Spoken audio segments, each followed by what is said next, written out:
This week at the box office, the inevitably dystopian future is filled with teenage angst and looks as bleak as ever.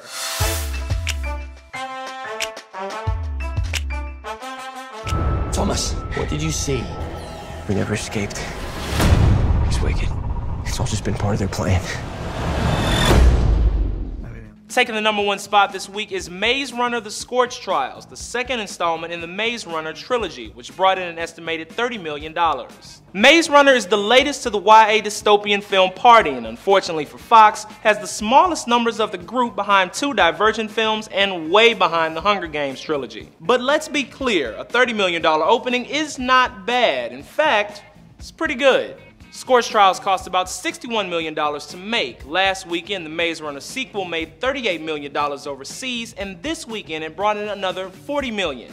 Add that to the $30 million debut here in the States, and you're looking at a much nicer total of $108 million after just 2 weeks. Broadly speaking, the young adult dystopian film business is a good one. Hunger Games has milked it for 3 movies and $2.3 billion. But success in the genre is not guaranteed. He killed him. The young and the old are killed.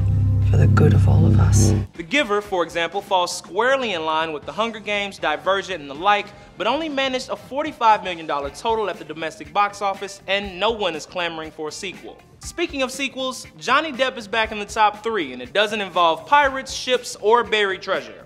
I need to know everything you know about the Winter Hill Gang, and specifically what you know about your former boss and now fugitive, James Whitey Bulger.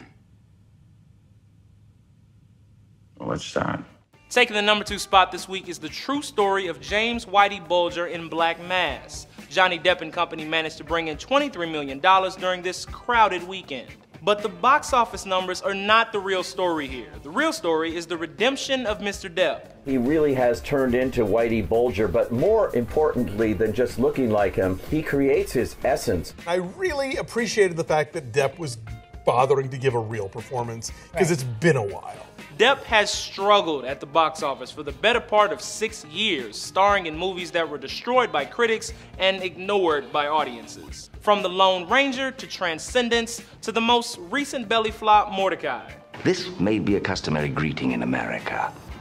I don't know. But with Black Mass drawing Oscar buzz and pulling in solid box office numbers, Whitey Bulger could be the comeback role Depp needed. At least we hope it is, because if not, we may never get rid of Jack Sparrow. On to #3. What is that? It's 10:47. We think there's someone outside the door. Falling from 2nd to 3rd place this weekend is The Visit, bringing in an estimated $11.3 million and bringing the domestic total to $42 million, which, if you're wondering, is nearly 8 times the production budget. As for next week, Robert De Niro age jokes. How old are you? 70. You? I'm 24.